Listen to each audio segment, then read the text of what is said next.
We are weeks away from season 4 of Invincible, so it's time for us to start predicting what's going to happen.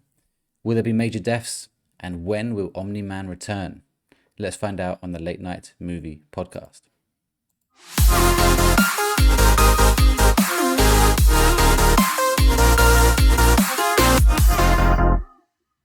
Welcome back to the Late Night Movie Podcast. I'm your host, Welchy, joined as always by my co-hosts, Mr. Pop Figures himself, Andy.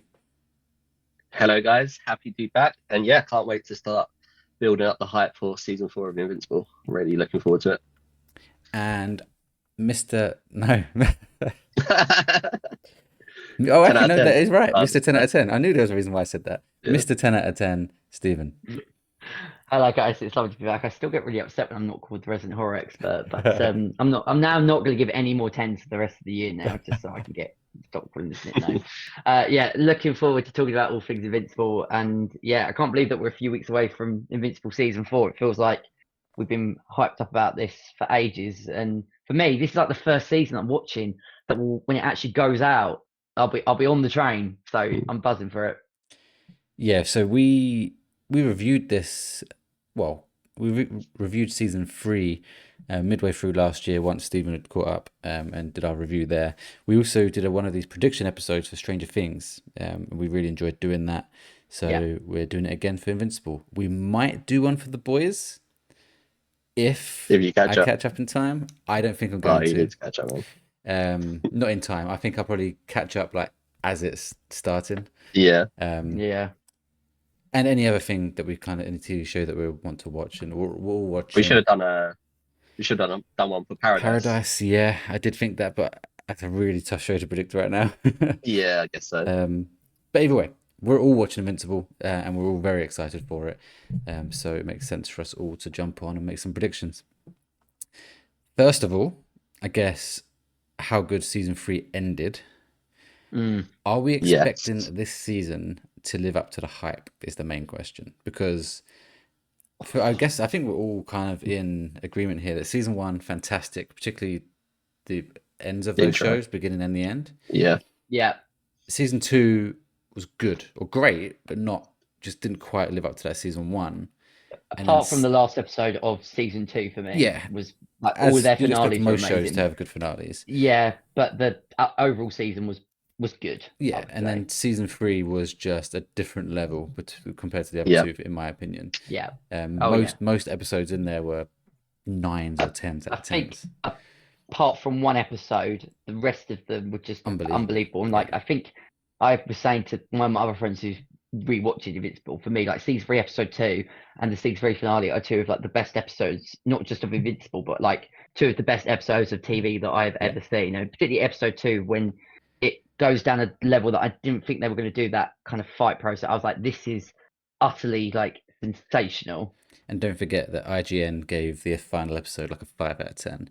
It's ridiculous. Absolutely ridiculous. How can they even do that? Like, that was what's the word? The final nail in the coffin for me with them. Like I didn't like them anyway. Yeah. And that was just like you're so. You don't have to give out a 10 out of 10, but like if they give it like an 8 or even like a 7, kind of like lowest I would say, and even then I'd disagree with it. But a 5, like, it's just like you're just trying to stand out to be different. Yeah, they're trying to be edgy. We all know IGN. If they give it a 5 out of 10, it's a 10 out of 10 episode. That's basically how the rules are adopted. I know obviously this is not a gaming side, but like if they shit out on Resident Evil Requiem, you just know that's going to be a 10 out of 10. The way that IGN works. So how are we feeling in terms of, is it going to live up to the hype? Andy, what do you reckon? Yeah, I think so. They haven't dropped the ball yet, in my opinion. And like we said, season 3, in our opinion, is the best season so far. I guess like because it's best season, it might be harder to live up to that. But I think the way that they ended season 3, I think there's a lot of different stories that we're about to find out what's going to happen with those. So I think there's going to be a lot of action in season 4, and I can't wait to see that all unfold. So yeah, and obviously they've got the comics to go off. It's not like they haven't got source material. Like that's the good thing about this. I think we should say, because there are people coming here thinking, why are you predicting it when everyone knows what's going to happen? We should start off by saying none of us 3 have read the comics, so we don't know what's going to happen. So yes, this is kind of a silly episode because we just go read the comic and find it out. But we don't know. So yeah, please no spoilers in the comments. I'll But- try my best to moderate them and at least save Plus, they YouTube from could seeing change them. it up. That's exactly what I Yeah. was going to say. Yeah, they could. It doesn't mean that they are going to stick solely to the source material. I mean, I they're think they gonna- have so far, though, is the They've boys. Yeah. changed some characters around, like looks and stuff, but most of Yeah, it is yeah. very much the same. Yeah. No, good point. And as I said, we haven't read any of the comics, so we don't know what is Funny, Yeah. sort of I was in. part of the comic. I took the kids out yesterday to town. I went into Waterstones. I was looking for a book, and then I went to like their like comic manga section, whatever it was, and I saw Invincible, like the first one, but like not in like I don't know if this was in like small comics. It was like basically I'm guessing like a first chunk of comics in one massive book. Like a Oh, hardback. okay. Yeah, and I was looking at it thinking, oh, this looks amazing, and I didn't. I bottled Yeah. it. I didn't get it because part of me If I thought see if I it, started I'll reading buy it, I would You'll want to find out. read more, like Yeah, like yeah. go past the show. And with this, I'm like, no. I think with this one, I want to watch the show first. Obviously, yeah. I've spoken about Project Read up. Hail Mary many times, where I've read that first. With Invincible, I love the show so much, and I like Yeah. not knowing what's going to happen. Like Game of Yeah, Thrones yeah. and stuff for other people. Some people prefer reading first, but I'm going to stick to not knowing, which is why we're doing this episode. Would you Yeah, definitely. guys, it's kind of a connected question to what you were saying about, and I'll answer it shortly about whether it's going to live up to season 3. But do you even think that Invincible has reached its sort of peak sort of hype? I feel like we're still in the early stages of, like, obviously a lot of people are watching it and it's incredibly popular, but I still think there's higher levels of this show to go. It I kind hope of feels so. to me that we're only like scraping the surface. When Because there's season still a lot of people. Go on. Like, all I was going to say is that I still think there's a lot of people out there that haven't realised the amazing levels that this show is. Whether maybe because it's an animated show Yes. that people don't tend to be sort of hooked onto it. But like, I feel like this, if it keeps up with its hype and amazing season it's going to do, it could hit like Game of Thrones, Walking Dead, Breaking Bad. It's not anywhere near that kind of level of like everybody's talking about it, like a popularity, Stranger no way. Things. It hasn't. No, but is it? But I still think it's got levels to go, depending on how. So if they have another season 3, like a couple of times, then the popularity is going to surge to those esteemed TV shows. I think the animation side of it is unfortunately something that holds people back. Yeah. My dad has watched The Boys more and more than I have, and my brothers watch both. And we said to him, like, if you love The Boys, you will love Invincible. And he's like, it's like he calls it a cartoon. I'm like, Kids show. you've got to get out of that Not a mindset. Like, cartoon. it's like Family Guy. It's not for kids. Like this Yeah, show yeah. is not for kids. I've tried. You just need to watch the first episode. Exactly. The first episode hooks you with Yeah. content, doesn't it? If So, you can get past it being animated, but Yeah. my dad will happily go and watch Toy Story 5 when that comes out at the cinema. It's like Yeah. that's the Yeah, same yeah. thing. It's like in the same brackets of like your South Parks, your Rick and Morty's, even like the Simpsons, which I know is family, but it's not intended for kids. It's like a family audience with almost, yeah. adult humor. But this is like strictly like adults. Like kids should not be watching Invincible in any shape or form. I was watching an episode last year. I put it on, and the kids like were playing in the room, and then something happened. I was like, "Oh yeah, no, I'm not. I'm going to turn that off very quickly." It was like I was watching Invincible once with somebody, and they were like, "Oh, is this like a kid show?" And I was like, "Hey, just watch 10 minutes with me." And they were like, "Yeah, we're not watching that anymore." Like they could watch it. They had to like look at like I don't know, report or something. But yeah, people have this like idea in their mind that it's an animated show. Like you don't know the levels of gore. There is more gore in this than some horror movies that I watch generally, and it's really, really violent and dark. And yeah, that's just a perception that people have that's completely and utterly fake. So Yeah. onto the hype. So Stephen, do you reckon it can live up to it? I think it's going to be really, really difficult in getting to what season 3 did, because as a whole, season 3 just didn't take the foot off the accelerator, barring one episode. I can't remember what episode it was exactly, but that was like The bit you an didn't A. like was the bit where it started off with no talking.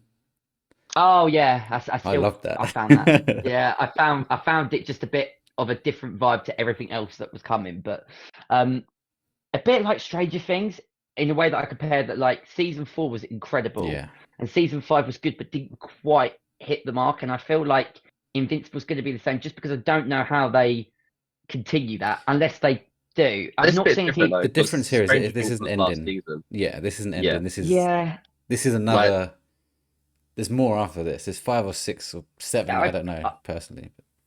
the way in my mind, and don't get me wrong, I would love for it to be on a par with season 3, but I wonder if it's going to be like amazing, good, like I hope every not. other season is, yeah, like, but I mean, still, like, if it's on the same level as season 2, it's still an incredibly good series of television. But the alternative thing is, based on some of the predictions that I've got in my mind and the fact of how season 3 ended, I think the story is going to drive it further. I feel like the story in season 2, nothing like incredibly like huge happens until the very end of the series. Where in season 3, it was just moment after Non-stop. moment after moment where you just couldn't quite believe what was happening.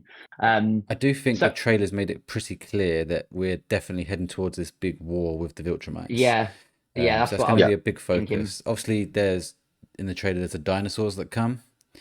Yeah. I think that's going to almost be like, no, I don't want to say a side story, but something else happening. Obviously, the main focus here now is we're going towards this Viltrumite war with Thragg, who we're going to meet in this season.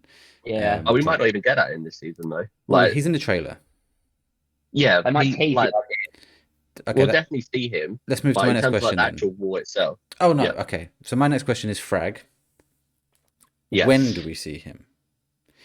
Like, does he come and make an instant impact in episode 1 and like fuck somebody up, or is it the opposite where he comes in at number 8 and fucks someone up and goes, and then it's like, oh, season 5 is about to be sick. Like I think he'll be midway through personally, because I think obviously one of my predictions, and I think it's like a quite obvious prediction because of what they done with season 3 with Conquest, like with Cecil, like keeping him hostage. I obviously think at some point he's going to break free. Like I feel like that's a pretty obvious. And go prediction. Back to Thragg, and then go back because obviously he's like failed.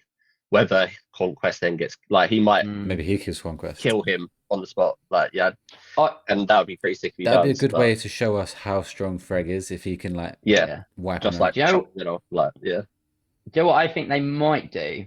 I think it might be because they've done it before in the first 3 seasons. At the end of the first episode, we'll get a hint of Thragg, and then maybe something at the very end. Something I from think him he'll on the like they planet. Always. If you think about all of the first episodes of each of 1, 2, and 3, and even I don't know if you guys see the Atomy special, Invincible love just throwing something huge in at the very beginning of the season, but at the end of the episode, and then we don't get anything until sort of the final stages. I don't think he'll be a massive factor, but I think he will be hinted at various stages throughout. And then season 5 will be like we're fighting Thragg. Because I think this is going to be still fully focused on like Conquest, and then it's going to move over to Thragg. I don't think it'll be focused on Conquest too much at all. So I think you're like a big part. That's one of my predictions. No, I think like the bulk of like the first part of season 4 will be with the new dinosaur people. I don't know what the main person's called or villain. I think he at the end of season 3 there's this bit where it kind of goes into this underground world and it's like all red. Yes, it does. There's like a demon guy there, and I think because you had responsible for also had the squid things. I don't know what they're called. The things that control.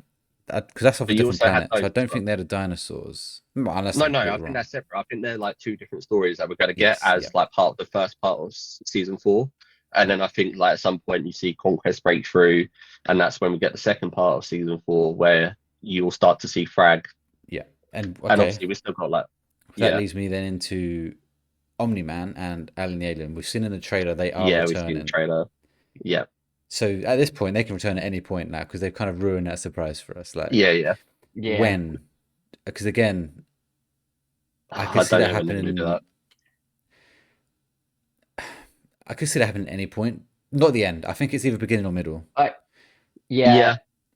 So, I mean, we'll probably get onto it. One of my biggest predictions of this season for me, it's going to be a little bit wild, but just ride me on this. I think in this season, Debbie is killed at the end of it. I think Debbie is killed at the end of season 4. By Thragg? So this is I don't think and my prediction is that would set up season 5 nicely.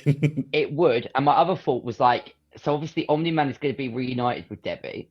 Either Mark's in major jeopardy and Debbie is involved somewhere, or they finally get to Debbie once, because you've got the Viltrumites trying to go for Omni. Could be a Viltrumite that says, right, we're going to hit you where it hurts. And what's the thing that would hit both Mark and Omni-Man would be killing Debbie. So there's a Or the feeling in brother. that front. Or the brother. That's, but I also I think Oliver's more in danger, especially because of he's wanting to get more involved with the war and the fights and stuff, and he wants to save Mark. I feel like I don't think obviously I he's don't think it's growing going to up have the faster. same. I just don't think it's going to have the same emotional punch. Like I think a His death that character would be obviously hard grow more in hitting. season 4. Like if it's right then, if it's season episode 8, because I'm another assuming 8 there's episodes 8 to come. episodes. Yeah, there is. Yeah, if you've got that built like bonding with him with Mark, if Omni-Man comes back and he's bond and they get to bond as well, like I feel like there's enough episodes in there to lead up to him dying or getting hurt in some way.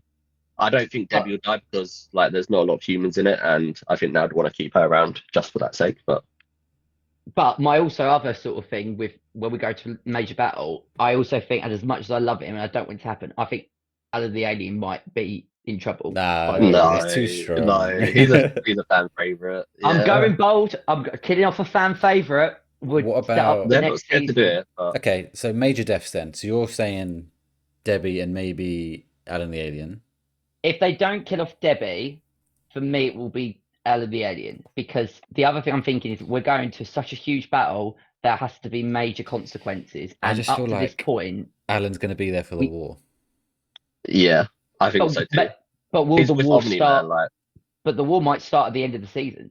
Like we're building up to it. Yeah, it doesn't have to be the war one episode begins- thing, does it? That's true.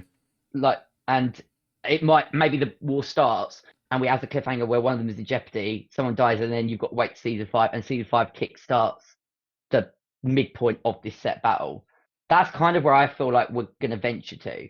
But certainly this year there is going to be a major death. And if I look at the pool of characters that are remaining, I don't think Oliver for me, like unless we have a major bit of character development and we really start to lean more toward. Because right now, if he died, would any of you generally be that upset? Yeah. Look, really? it's not You'd get upset because Mark and Omni-Man be upset about it, and Debbie. Yeah, it's good point. Sometimes it's obviously Rex dying. Rex, last season. Rex was emotional because he had that character growth and you were starting to love him because he was such a dick at the beginning. And it just made. I just think there's bigger fish to fry in the sense of a huge death. Personally, it is, but it's a good motivational tool for Mark to reach that next level, because we saw in the last season when you thought Atom and Eve had died, he kind of took that next level of like, I'm gonna fuck, and like literally he beat him to death with his head. Yeah, and to be fair, the other way which would make sense for Oliver to die is if Omni-Man returns and starts bonding with it as well. It's not just going to be Mark; it's going to be the whole Grayson family that are going to be rock. So a nice little family again, all 4 of them. They're having dinner a lot. You're like, those dinner scenes, they're all laughing, and then bang, Thragg comes and kills them. I think though, apart from Mark, obviously, because they're not going to kill off Mark. Any of those 3, even Omni-Man, maybe that's quite. I just feel like him and Omni-Man are going to get to the end at least. I could see Omni-Man dying to Thragg like further down a couple of seasons. But I don't think Omni-Man dies in season 4. I feel like, for me, these are the 2 mains.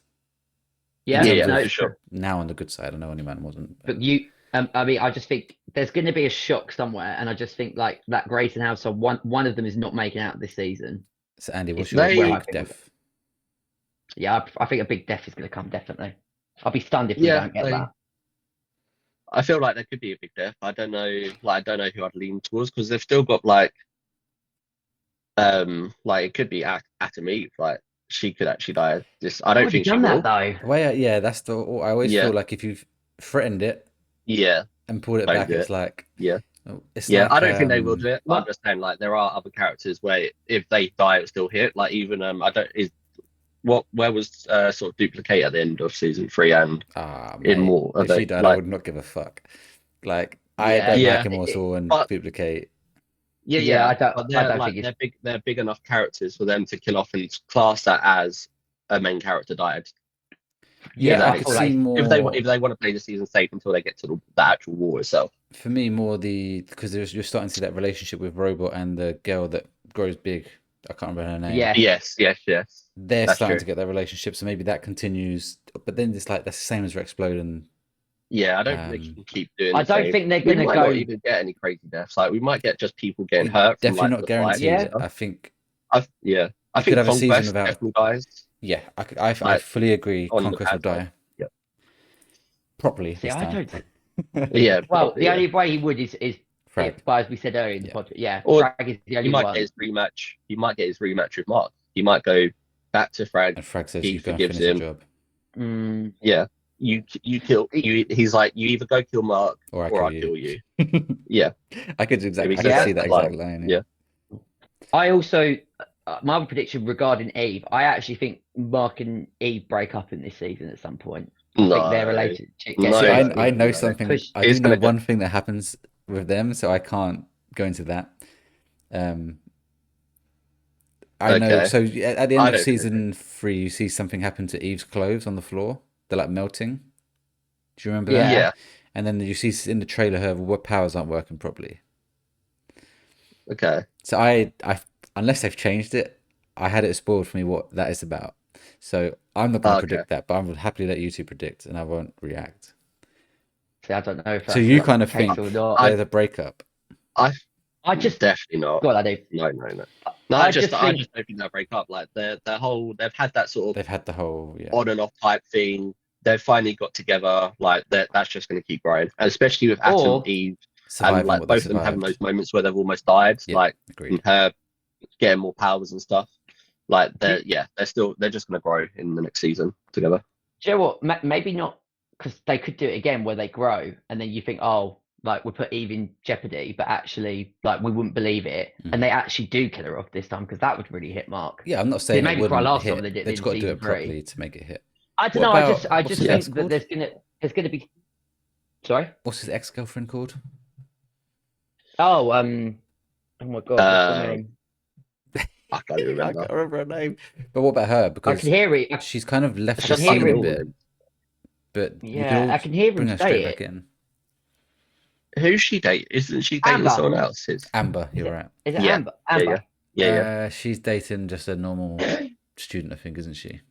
General student. The thing for me, we've seen in Invincible that they don't shy away from when war is declared, like devastating consequences ensue. Yeah. So for me, it either has to be like Eve's in trouble, someone in the Grayson household is in trouble. I don't see duplicate because again, I don't think we would care. And we are No. getting to that point in this series where like there's got to be major consequences for this war that is certainly coming.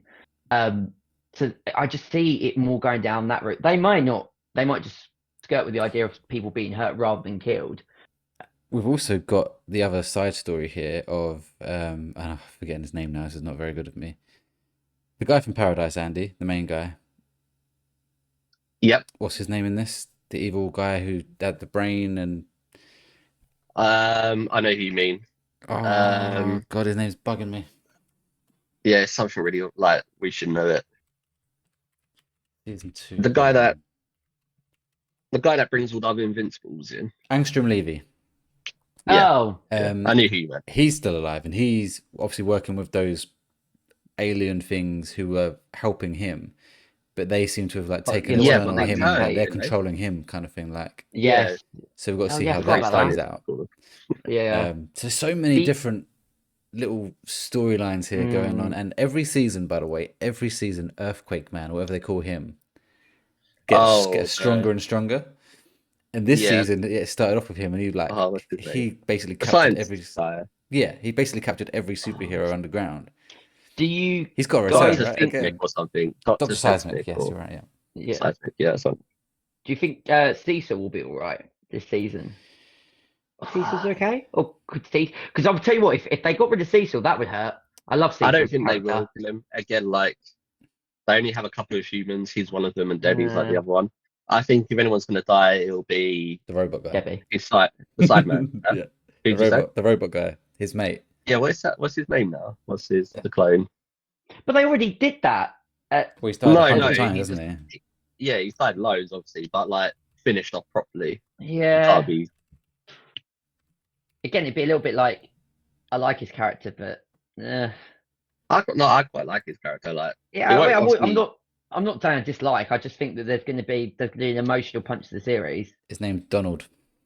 Donald, that's it. Yeah. when we were talking, Yeah. I can hear the characters like Cecil saying it. I was like, what the fuck? What's the name that he says?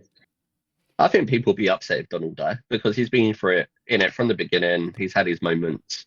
He's quite a likable character in my opinion. So Yeah. One thing that I'm disappointed about is I assuming Aaron Paul is telling the truth, is that he is not returning. oh yeah, Oh, He- that is a it was shame. too He much. said Wasn't he said it's like it was too much to him, like it was really Yeah. stressful doing it. I think he had to go to places emotionally to play that character, which you can understand because that character's fucked up. he? Oh yeah, That's for the sure. one where He was so good.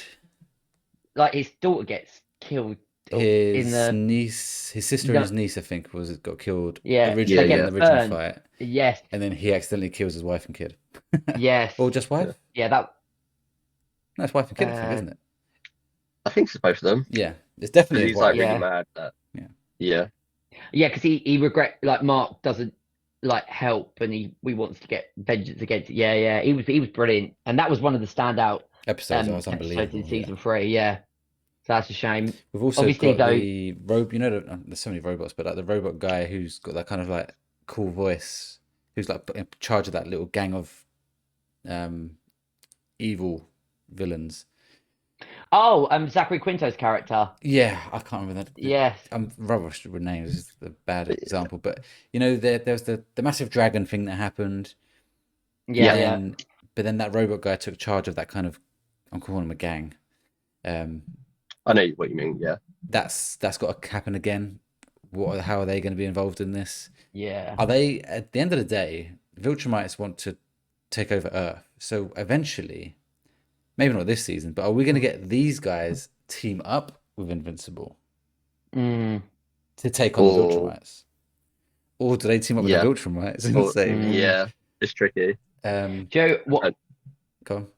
I'm also like really, and we've been waiting for it since sort of early season 2, the reunion between Debbie and Omni-Man, Yes. how she's going to react I when think that's going to be he returns to Earth. when I say emotional They might not moment, even have that moment because I think they will. like obviously Omni-Man and Alan are going to be coming back to Earth to help with the war, like recruit people and get everyone like set out for it. Basically, they might not even have that. He might just like completely ignore it and not have that moment. But I think that'd be silly of them to do. Do you not that. remember at the end of the prison where he said that he miss my misses wife. Debbie Yeah. and he still loves Yeah, her? Like, true. there's no Yeah. way he's going back on Earth and But just he going to might be completely thinking, ignore like, her.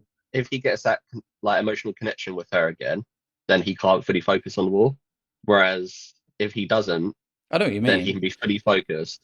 but I think it's going to be such a pivotal moment of the season when you have that Yeah, moment. I don't, and I like I Steven also Yeah. don't says, think. she could then die after that and make it even more emotional. Yeah, that's what I was thinking of what they're doing. Yeah, 'Cause but also, it could hit harder if they don't have that emotional moment, Or if they're about and then to. it's like, yeah, and he Oh, dies, or she shit. dies right at the end as they're about to reconnect, and it's like, Oh, Fuck I me, could man, see that it. would Like they're be- literally like looking at each other from like a across the road or something. yeah, it's Yeah. like when they're like two Thragg people comes down, running like, close to like, Fucking, it's like a Doctor Who moment where like the Doctor and Rose are about to embrace and the Dalek like exterminates the Doctor. It's like one of those sort of moments of like almost being. we're building this up also, too like, much. It's gonna be much more simple yeah, than this. I don't think that's going to happen But in this also, season. I think it could happen later on, but yeah, not in this season. I also think it's interesting to see because Debbie's obviously going to be absolutely fuming with Omni-Man. Like, it isn't going to be like this warm, loving from his perspective, but she's going to be absolutely like desolate with anger. So just I think it's going to be a really good scene. moment, even if they don't have like towards like a death, that reunion surely is happening. And for I me, think I've been so. waiting for that since like season 2 when Omni-Man resurfaces. Two phenomenal actor and actress as well with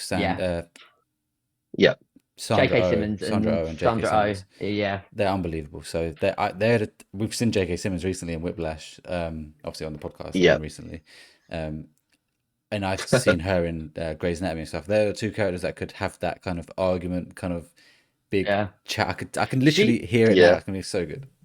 She was also in a movie that we saw at the cinema recently. I can't remember what it was, but when she put, I was like, "Oh my gosh, it's Debbie from Invincible." Yeah, I can't. There's a recent film that she was in that when her voice came on, I was like, "Oh, it's animated Debbie." film. No, it was live action. Oh.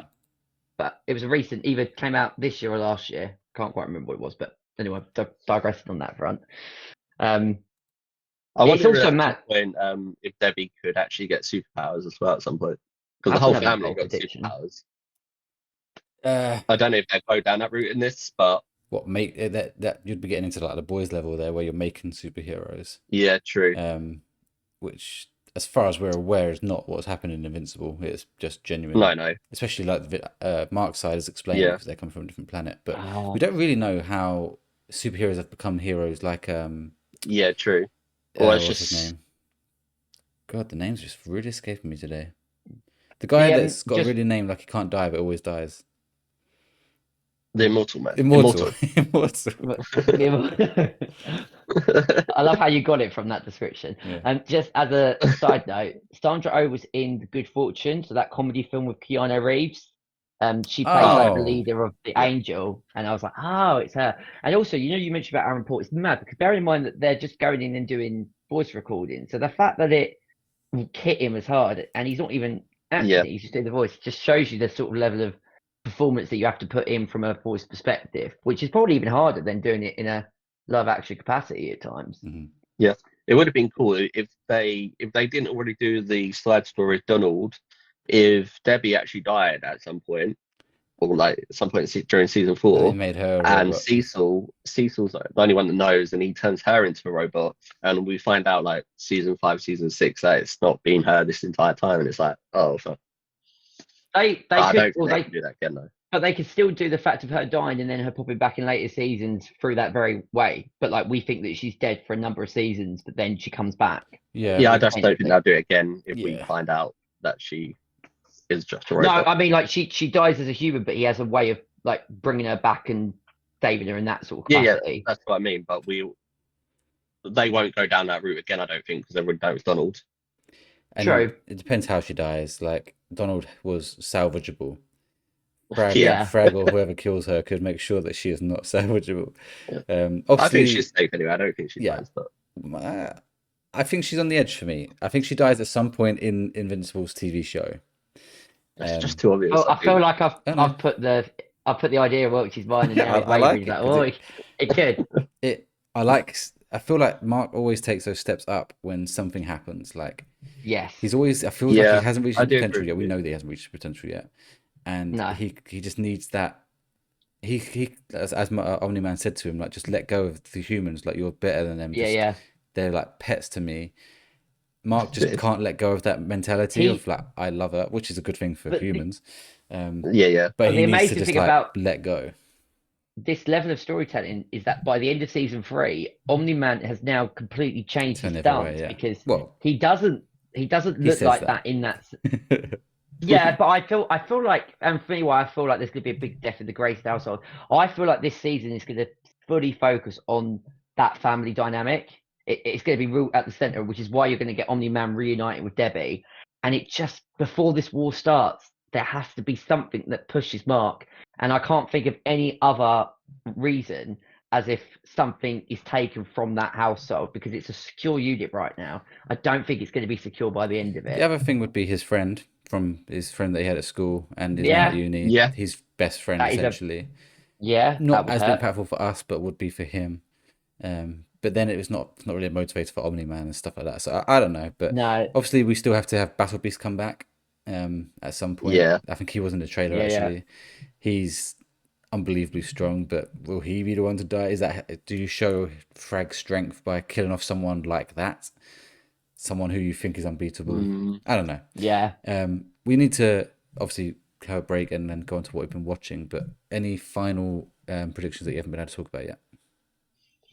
No, it's pretty much No, I everyone. think everything I wrote down we've sort of covered. There's just so many side stories along with the overall main story that there's It's hard how to do predict they exactly like how it's it's going to work. crazy Yeah. how they and it's crazy how they fit all of this stuff into like these episodes, because there's like the way they ended it, there's like 4 or 5 different stories, and then they managed to sort of wrap them all up and then create another new 4 or 5 stories in the last episode. So yeah, just super excited for it all. I think my only other thing would be, and it's more of a question, do you think that we'll get slightly longer episodes this season? No, Are I they mean, going to? I think they're quite decent, hour aren't they? each, I think. Would be, Yeah. if Yeah, that's what but the do you think festival we'll get is. one that might be Yeah. like pushing more to sort of hour 15, 20 minutes, particularly if we've got like Maybe a the big last battle? one depends on what. Maybe I don't the know what last episode. yeah, I don't know what we're doing this season. It's usually the first and last episode that potentially get Although- long ones. you say that the last episode of season 3, I think, clocks it just under an hour, and there's a lot that happens in that. So they One are big very good fight. at Yeah, fitting yeah, in a lot of stuff, but also because the episode starts and it's just bang. There's no Straight in. expedition. It goes yeah, just straight into battle because they do a brilliant thing if they set it up at towards the end of episode 7, and Yeah. then episode 8, you're like, fucking hell, this is yeah. just starting straight from the get The go. But the only other guy we haven't mentioned, I can't remember his name. I don't know if it's someone that you were trying to describe actually, but the main person who was with Omni Man and Alan, like the leader. Yes, yeah. He's like one of the Viltrumites that has gone against the Viltrumite. He is a Viltrumite, but has Yeah, gone yeah, against them. Yeah. yeah. He's sort of like the new He was like leader of the leader the of the council human side, I of whatever guess. they were called. Yeah. the leader of the Yeah, council, That sent Alan and on the alien to do his yeah, research. yeah. He's one Yeah, sort of, he's gonna. I yeah. think yeah, he's gonna have a big part to play this season. Maybe see him fight against Thragg. I don't know how strong he is, but I. That's a good idea, and I think Frag would overpower him. If yeah, the he might thing know. I really struggle with like Marvel at the moment with this kind of thing is when they always say, "Oh, mm, I don't really read the comics of anything," and the film's coming out, and everyone's like, "Oh my god, it's the most powerful thing ever!" Like when Kang was coming out in Marvel, everyone's like, Yeah, "Oh, Kang! Oh my god, he's unbelievable." Then you go and watch Ant-Man and the Ant-Man and Quantumania film, and you're thinking, if Kang is this powerful, someone is getting killed here, yeah, and yeah, no one dies, and actually they actually get rid of Kang like it's nothing. It's like, well, that's not making me excited for yeah. Kang, is it? And You've that just kind was of ruined it for me. yeah, And now that wasn't like Kang's story though, was there? There was like going to be more to that there was meant to be more because to it, I know, but I left that thinking, how has he not at least killed the Wasp? Like, there's someone. yeah, yeah. I Um, get what you mean. Yeah, so they need, for me, these kind of big bads. The main one has to show their it has to make dominance an straight away impact. by yeah. killing Yeah, Conquest or by killing Battle Beast or that leader of the council, whatever. We should point yeah, yeah. out I agree with episodes you. 1, 2, and 3 all come out March 18th. Oh man, So three 3 in 1 day. episodes on March That's good. 18th. Then after that, it's one per week. Finishing on April 22nd, we will review it, whatever our next episode is after April 22nd. Yeah. Is that the Um, date they drop in the UK? Is it all the same day? uh, Good question. I don't know. I assume so. Whatever Hope it time is. that means. Yeah. Maybe it's the 23rd for us. It ends on the 19th. It starts. We did ask on Discord for people's predictions. We don't have any because Jack wrote in saying Invincible season 4. I'm It's very very cool, excited isn't it? for. My predictions are difficult as I've read the comic. Oh, So unfortunately, I know what's coming if they stick to the source, which we obviously mentioned. Still, with the story they've got left to adapt, I don't expect any season to be bad as long as the production quality of the show stays the oh. same. So it is So interesting because we're all like worried about it, but this it's obviously an amazing comic. People who read the comic do love it, and it yeah, obviously just continues to get better and better as a comic. But those of us that haven't watched it are like, oh, is it going to drop the ball a bit? And it's like Yeah. the do story's you, there. They just got to do it, and I guess it sounds like it's going to be hard for them to fuck it up. do you know what a great week in March that is? Because that will drop on the Wednesday, and then on the Sunday it's the cup final. What? That's a Don't that's a remind me great of week that. to I'm watch at a it. So. fucking wedding. Oh, Yeah, so I will try and watch get the on one your before the wedding, but I will not be watching the phone. cup final. Um, okay, well there you have it. That is our predictions. Basically, we're bloody excited. We think there's Yes. going to be Very. someone that dies, maybe not, maybe. But either way, it's going to be fantastic. As I said, we will be reviewing it Ma- as a lump sum at the end. Will we give our thoughts on certain episodes? Maybe here and there when there's time. Yeah, Towards the end, we probably stop and say, let's just save it for the finale. yeah. So, Yeah. but obviously, stay tuned for all of that. Ma- Was you going to say something, Maybe Stephen? they're. I was going to say maybe another prediction is that they all decide to live in harmony with each other and they all live happily ever after. Show over. That happens Don't after think they that's kill the going to happen. Viltrumites. Yeah. Yeah. Cool. Well, we're going to take a very quick break, and when we return, we're going to be talking about what we've been watching. Welcome back to the Late Night Movie Podcast. We've just been predicting what we think is going to happen in Invincible Season 4. Now we're going to quickly talk about what we've been watching. And this is going to be mostly Andy and Stephen talking because, well, I guess I will quickly, briefly start. I finished Season 1 of The Boys. Let's go. I am very pleased to say I am enjoying it a lot. What I will say is, I'm not going to spoil it for Stephen because I think you're going to want to watch it at some point. Yeah, I'm going to Um, watch it at some point. I will say it's a little bit predictable. Oh, I don't know. Wait for season 2. No, I'm not saying the whole show. I'm not saying everything, but Yeah. I saw the big twist at the end coming. So when it happened, I was like, Okay. okay, you did it. Cool. But I kind of predicted that a long time ago. Not all the details of it, but most of it.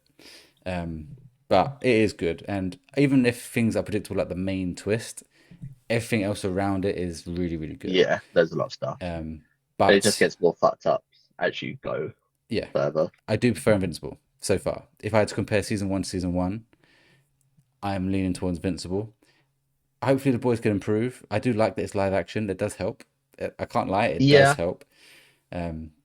But there's something about Invincible for me. I think Hits the spot. comparing them both, I think Invincible's got sort of better overall storytelling and like major like cliffhangers and there's just a lot going on.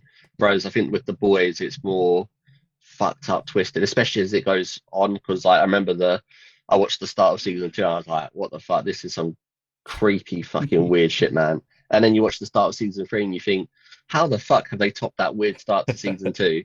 And like with like all the sexual stuff they do as well, it's fucking crazy. But yeah, just Boys has got more of the weird shit, and like the Invincible has got more of like the storytelling, I'd say. Although like I do like the story for the Boys as well overall. I like that it's what you'd consider a realistic approach to what heroes would Yeah, be if they actually lived with us now. I like all that yeah, yeah. stuff and seeing all that side of things, like how they'd work in like a company, and that I find that really interesting. But anyway, that I'll continue to watch that. I'll hopefully, when does it start, Andy? Last season? I think it's April or at Ugh. some point when Invincible's on, The Boys comes out. So we're gonna have episodes of Invincible, The Boys, and another TV show. I can't remember what it was, but it's gonna be Daredevil. like Daredevil. Yeah. So all three of those are gonna at some point Jesus. have crossover episodes. And I also think during that time, Rivals, whether that's April, might be May actually, I can't remember. But Rivals is dropping the second Yeah. season. Will So Paradise still wow, be going? Probably not, because that starts tomorrow. Yeah, I don't.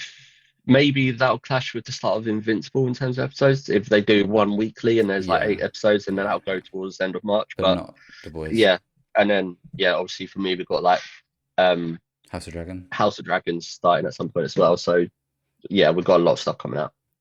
Exciting mad fun. times.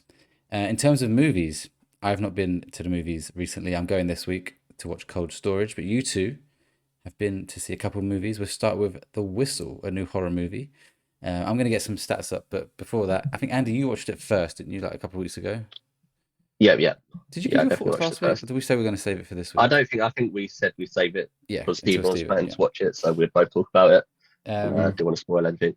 let's start with you then, Andy. What did you think of Whistle? Is it The Whistle or Whistle? I think it's Whistle. just Whistle. Okay, Whistle. Yeah. I'll start off by saying, telling a little story. So Oh no. obviously, No, I went. wait, I've heard this story. I know where this is going. I went with Beth, my partner, and obviously our other friends, Chloe and Luke. And I told Beth I like, oh, do you want to go watch Whistle? And she wasn't very hyped about it. It was like, oh, it looks like quite a shit film. Like, it doesn't look scary at all. I was like, okay, you're not going to jump then, are you? And the start of the film starts with the coach of a basketball team blowing into his whistle. Literally the first second, she jumps at that whistle, like blowing. I just turned around, looked at her, and like shook my head in like disappointment. I was like, oh, not gonna jump, are you? Not gonna be scared. The film's literally called Whistle, and Yeah, she like jumped at a whistle. yeah, literally. I just thought that whole moment was like classic. But no, yeah, I actually had a lot of fun with Whistle. As soon as I watched it and I was talking to Stephen about it, it gave me Final Destination 5 straight away in terms of the way that the deaths like Yeah, work and I stuff. saw the trailer and I got that Um, vibe. yeah. So the overall story, I won't go into spoilers and stuff in this bit, but like the concept of the story, the new girl in school finds this relic in her locker, I say, and it's like something that you blow into, and once you do that, you're then affected by whatever the thing is, and anyone in your surrounding sort of area when it's blown is also affected by it. So like with the end of Smile 2, I think you see like I can't remember what happens at the end of Smile 2 now, but there's a part where they all then see it, so they're all affected. So it's sort of Yeah, anyone in in the that sort of concert. small circle, Yeah. Yeah. So this is based on the sort of, I think there's like 6 of them within this group, and they basically all hear this whistle, so they're all going to be affected by death or whatever at some point, or do they get out of it? So I thought the concept of it was really cool. I thought the cast was strong. Obviously you got Nick Frost in this. I can Oh, never yeah. remember a real name. I'm gonna call it X-23 from Logan and Yes, it's X-Men this film. films. Yeah, yeah, Whatever. yeah, yeah. What's her real name? Daphne Keane. That's it. I always remember it as soon as people say it. But yeah, I thought the core group of characters were likable, even the ones that weren't sort of typical nice people. I thought they, as part of the group and sort of what happens, was quite cool. It was really gory as well. I was saying to Stephen, like some of the deaths that they do in this film, with the way that they're twisting, and I can't really sort of go into detail with their deaths based on, without ruining what the actual whole death thing is about. But like some of the gore and the way that they show those deaths, I was like almost like looking away, thinking, fucking hell, they've gone all out on the way that they displayed that on the screen. I thought, yeah, praises to them for that. Just to interject, I said this to Andy yesterday. I am so annoyed that I'm not 15 years old again, because the amount of horror movies that 50-year-olds Yeah. are now legally able to see.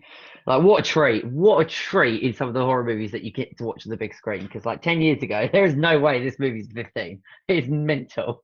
Particularly with some of the blood and Yeah. gore that happens. Isn't it? It's just crazy the way that they do that. And Yeah. I did feel like it was quite a intense film. I wasn't always on the edge of my seat, but when you had those moments where you knew something was going to happen, I was sort of on the edge of my seat. And there's a particular scene where, typical with horror movies, one of the girls is in like a haunted maze thing. They're doing like some sort of celebration festival thing, and there's like a maze that they have to go out, and of course that's when they decide to chuck out all the scary shit as well. So yeah, they utilized all those sort of moments well. It was really funny. So they go there for, I think it's Harvest Festival, and it's Yeah. like this massive carnival with loads of different rides and a maze. I was like, if Harvest Festival is this fun, I'm up for that. I want to be part of that, because our Harvest Festival back in the day used to be, you just like bring in some tins, and then you'd have like in your classroom like a pyramid of like food cans that you would then give to the hungry. And I was like, I want to have like a fairground party for Harvest Yeah. Festival.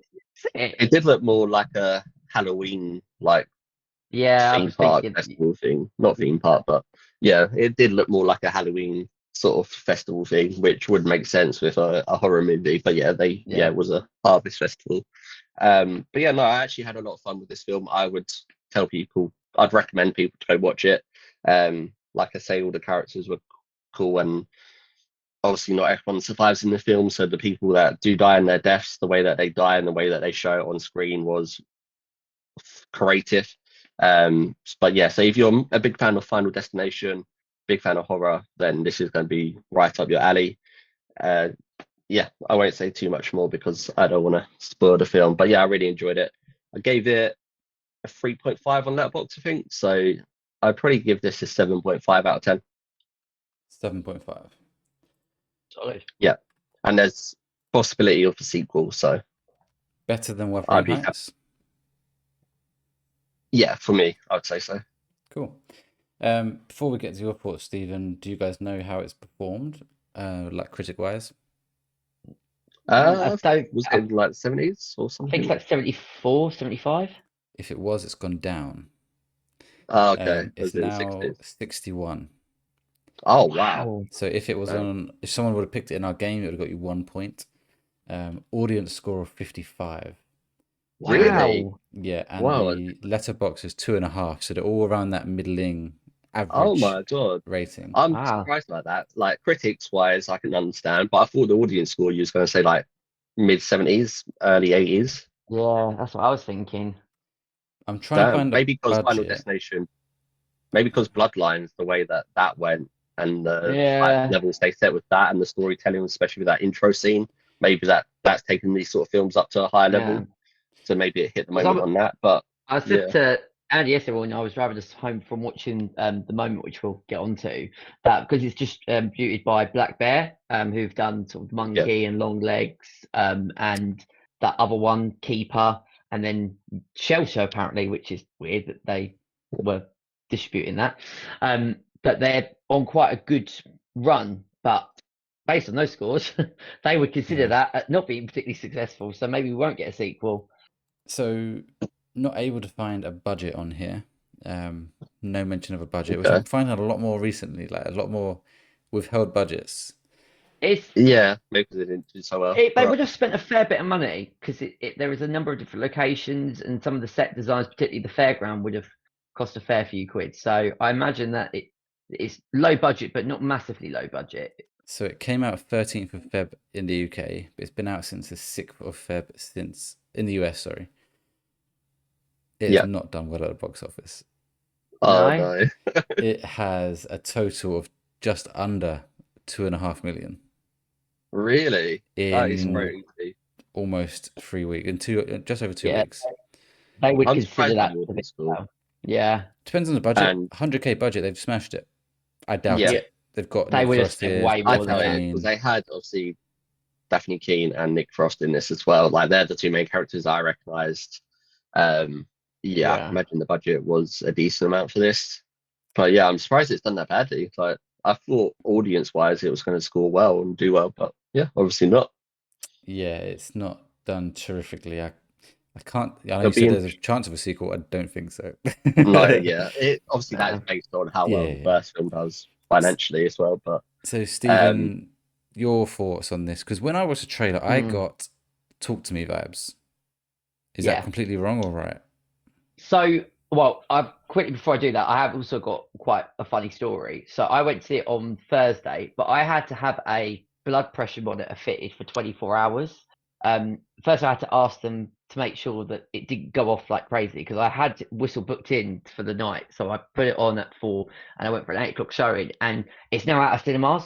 There's no showings for this week. So I was like, as long as Says a that lot. machine doesn't scream, right, then I will be watching it. But I did sit there and was thinking that sort of like every sort of 20 minutes, it started like squeezing down my arm. And like, I was thinking, if anyone could hear like sort of like a vibration, they're going to think I'm like a right weird at the back of cinema with something that's like vibrating like every half an hour or something. So it did make me laugh as well. And I was thinking, watch a horror movie, which, you know, said Can what raise you the blood do pressure. to keep you calm. Yeah, exactly that. So I had that to contend with all day on Thursday, but I went to watch it, and from the trailer, I did get Talk to Me vibes. Mm. It sort of gives you Talk to Me vibes in the respect that it's a group of 5 people, With this and tool in the thing that they found. yeah, in the same way that they use this tool to sort of contact the spirits. This tool, though it isn't used for that set purpose, Yeah. like they don't quite know what they're doing with it. Yeah. One of them blows the whistle, it affects the whole group, and that's where you get. But sort of some of the cinematography and some of the sort of dialogue is a bit Talk to Me. Talk to Me is obviously vastly superior in every capacity. But I pretty much echo everything that Andy said. I actually really enjoyed this movie. I had a lot of fun. I don't know, again, maybe I'm just not registering trailers because I go to cinema so many times that I completely kind of forgot everything that was happening with the film. So I quite like that. I went into it sort of forgetting the main purpose. Obviously, I knew that it was this tool that you blow the whistle, but I didn't really understand the main bits of how it was happening. And there's something that happens in the opening sequence of the film, which is done really well, but you're sitting there going, well, what the fuck does that mean? Like, you just thinking it's kind of this entity that is causing all these problems. And again, I won't mention what it is because I think it's one that if the less you know about it, the better it is. But when it sort of is explained what this is, I was like, that's really clever. Like, it goes down the line of Final Destination, but does like a little bit different. And I give the movie praise for that. Really likable characters. And I did say to Andy, the movie ends with a song from Churchvis, which is like my favorite band. So that kind of seals its fate already because I was like, what a fucking piece of music to end this movie on. But it has some really effective set pieces and some really cool effective kills. And there was stuff in it when I was watching it going, I've not seen that. There's a particular section that happens in someone's bedroom that is so cleverly done. Yeah, I love And that scene. just the way that it's compiled together, I thought that is absolutely brilliant. It has sort of like body horror moments, prosthetic moments. It touches on psychological horror at times as well. It also plays on the root of these two characters that are really likable, that there's like an instant attraction and romance. And sometimes I'm like, this is bullshit in horror, because what you're going to do is you're going to bring them together and then you're just going to literally kill both of them. But it actually does it in not sort of a such of an in your face or a really cheesy way. I don't know if you agree with that, Andy. Like, I actually quite enjoyed seeing their chemistry and them forming together throughout the course of the movie. Yeah. Like I've seen that being done quite stupidly, loads and loads of horror movies, and I thought that they kind of handled that really well. And in the end, it's sort of, you went in wanting effective scares, a decent story, and a bit of fun. And I feel like this movie ticked like every single box. It's not going to win awards. It's not anything that like you haven't seen a million of times. But I do think the story is something unique. They found a unique way of doing something that we have seen many times before, and then the other conventions were just bog standard. And it's great to see Nick Frost in a horror movie, because the last Yeah, time that that I saw him was surprised in me one in the of the. trailer.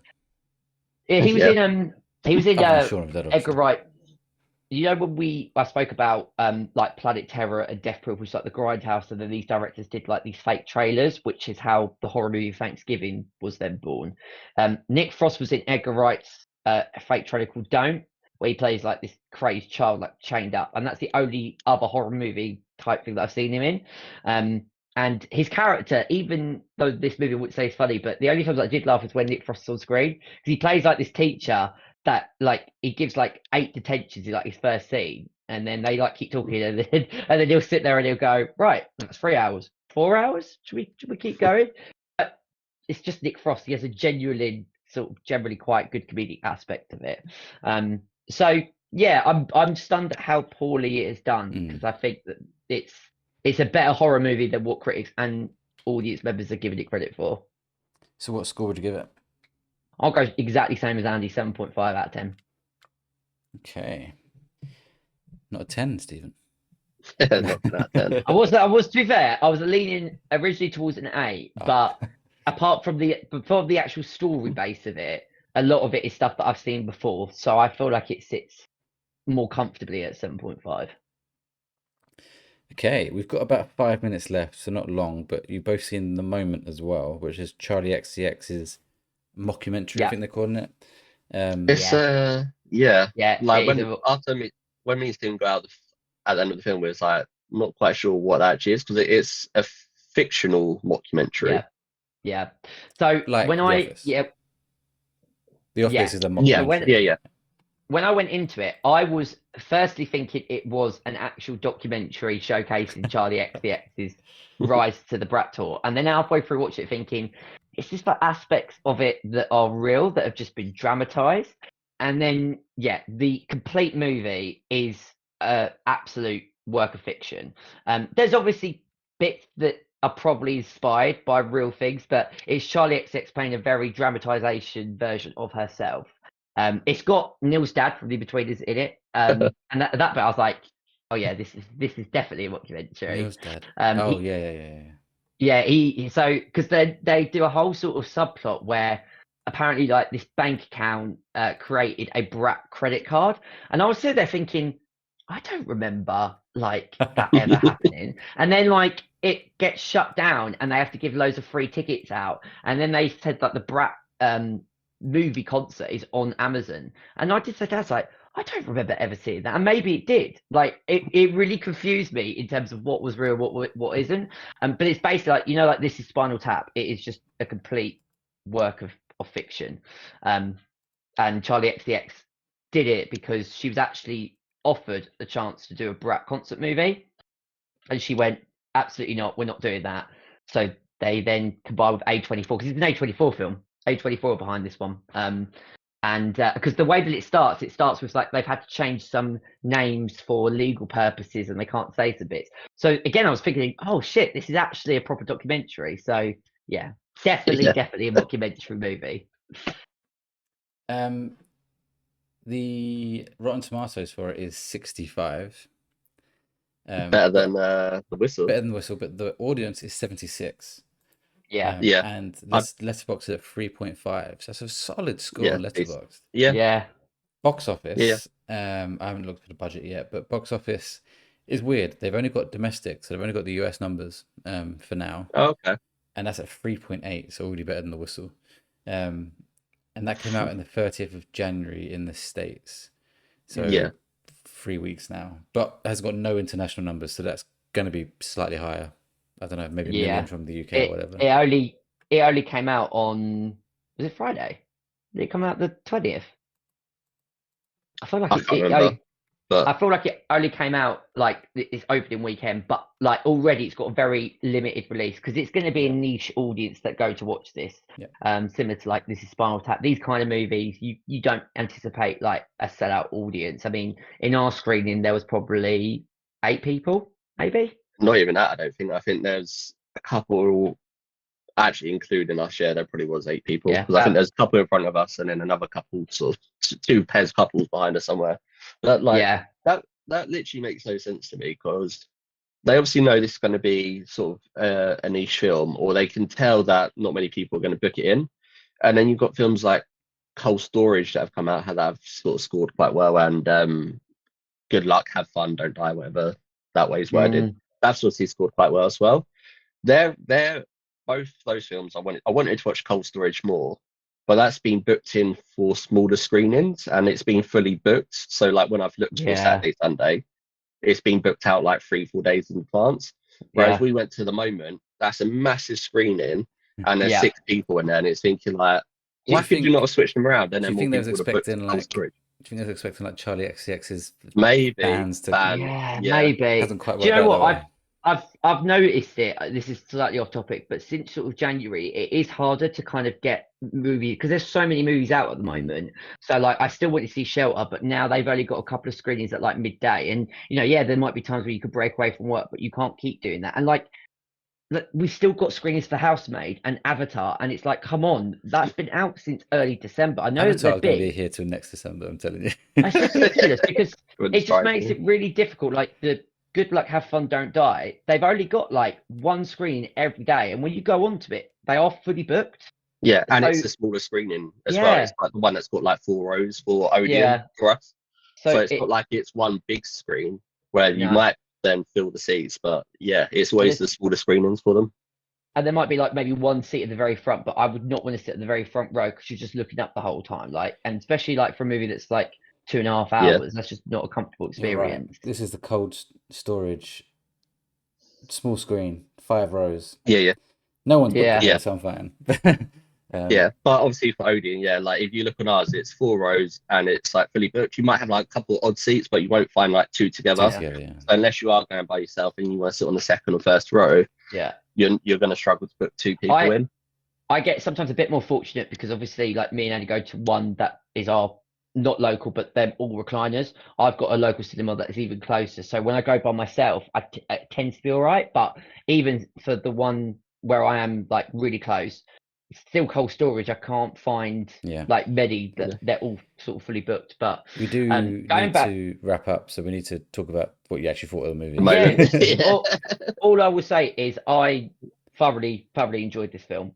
It not only just because it delves into sort of a great tale of how stupid the music industry is and the demands that are set on like pop stars. And obviously this is a dramatization because there are some moments in this film where I did turn to Andy and broke the code of conduct and went, this is fucking stupid. Like it is so stupid, it's laughable.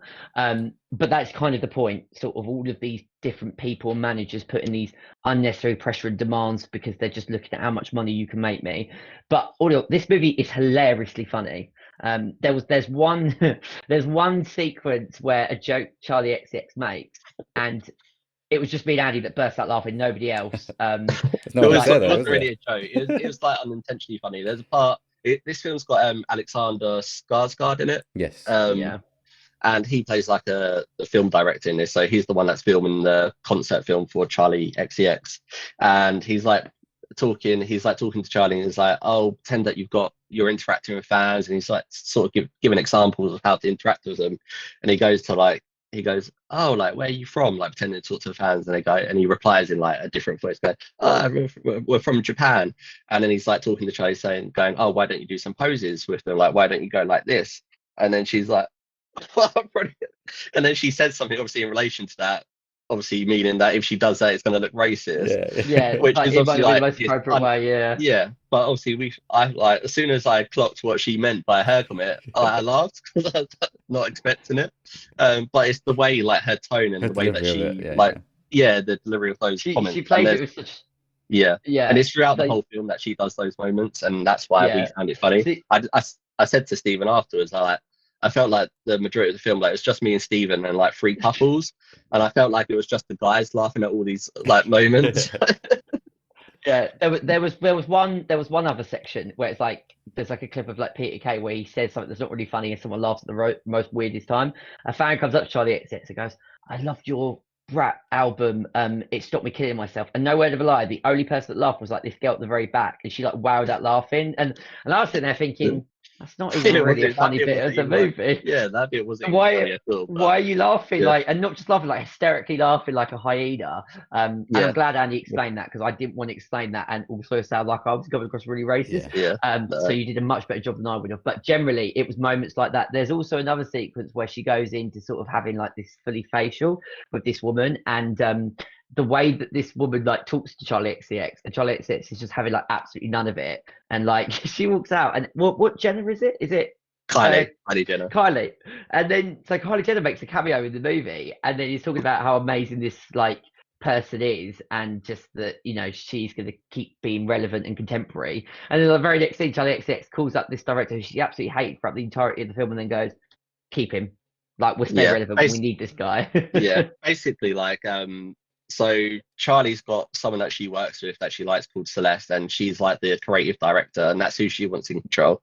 The label and like other people involved are pushing. They want this director who's played by Alexander Skarsgård to do like the concept film. Charlie hates him, but then when she bumps into Kylie Jenner's like, "Oh my god, I can't believe you've got this director. Like, my mum or whoever, Kim, wanted to work with him, but obviously can't because he's busy with you." And then from that moment, she's like, "Oh yeah, I want the director to do anything. Give him full control." Yeah. So it's like moments like that make it funny. So yeah. So you obviously both enjoyed it. What scores would you give it? I gave it a 7 out of 10. 7. And I gave it a 7 as well. So yeah, not as there's good just as so many of Whistle. those little moments. There's a part as well where her manager Tim, like after the whole Brat thing, like because Charlie fucked up the Brat credit card thing by like accidentally posting something on social media, and then like it all kicks off. The bank goes like bankrupt and shuts down and stuff. She's obviously in a lot of trouble for it and stuff. So she's like, they tell her to like go cool down, like go home, whatever. And then it's like they're in a meeting like a week later, and they're like, "Has anyone actually spoke to Charlie? Like, has anyone seen it?" And like, and all of a sudden, she's like, they're like all assuming that she could be dead, and like her manager Tim's like, "Shit, has anyone actually spoke to Charlie?" And then like they're just all panicking, and they go to her house, and like they walk in, and they all panic or something, and she's like, "Just sleep in." It's like, But you know what's even funnier? When they're in this board meeting, that director, he turns to like the head of the CEO and goes, "Have you seen the film Back to Black?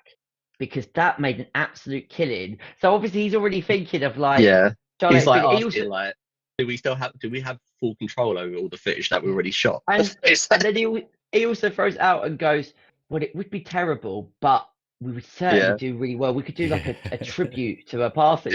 Yeah, it's obviously like dark humor as Yeah. well, like in this, but yeah. Yeah. Cool. Well, there you have it. That is going to do it for this week's episode of the Late Night Movie Podcast. My notes are old because this says, "Let us know what you thought of Xeno," but let us know your predictions for Invincible Season 4, or if you've seen The Moment or Whistle, let us know your thoughts on those movies. Drop your thoughts in the comments or tag us on socials at the Late Night Pods. We'd love to hear from you. If you enjoyed the episode, please make sure to follow and subscribe wherever you are listening. And if you're watching on YouTube, hit the like button, subscribe, and ring the bell so you don't miss the next episode. Speaking of which, next time we have the return of the Late Night Movie Quiz Show. You will not want to miss it. It's going to be a good one. Until then, thank you for hanging out with us tonight. I've been your host, Welchy, joined as always by my co-host, Andy. Oh, Yeah, thank you as always, guys. It's been a pleasure, and I can't wait for 1, Invincible to start, and 2, obviously Paradise a lot sooner. And Stephen. Yeah, it's been a pleasure as always, and looking forward to reclaiming my or continue my title of the Late Night Movie Quiz Champion. If I said it right. Thanks again for listening, and we'll see you in the quiz.